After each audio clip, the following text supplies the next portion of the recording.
Their old inhabitants. Prologue. The average hunter or leaseholder, if the lands are leased to a club for hunting, usually takes the position that the woods are vacant except during hunting seasons, except for a weekend or two at the camp house, if there is a camp house, and a visit before one of the hunting seasons opens so that he can see the conditions of the roads and bitch if they have not been worked in the last few weeks. He stays out of the woods and generally feels that everybody else does too.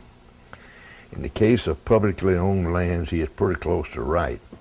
Once lands come into public ownership, the lands and the timber thereon are handled in the same way the head curator of an art museum handles the paintings and sculpture.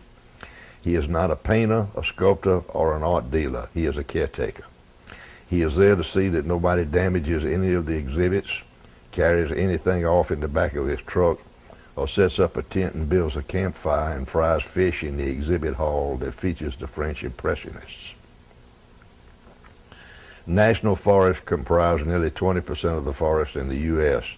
and only furnish 2% of the annual harvest, which, while being the shocking misuse of a national asset, leaves in charge of the curators of the various timber museums a total of 148 million acres.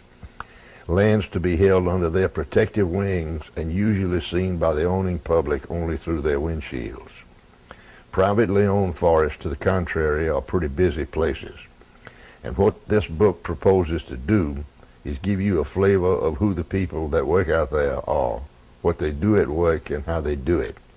I spent an entire career in their company, and they are an extremely lively and interesting collection of free swingers. You should understand that as far as the Southeast is concerned, I am only familiar with the conditions that were in effect after 1900.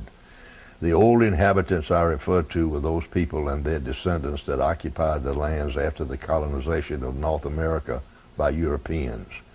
The really old inhabitants, the ones that were here between the year the last glacier receded and the arrival of De Soto and his 600 pigs in 1539, were a different breed of cat altogether. It is interesting to note, however, that indications are beginning to suggest that there were many more of these truly old inhabitants than we thought there were, and they had much more of an effect on their surroundings than we have given them credit for having. The so-called trackless forests have very likely never been trackless.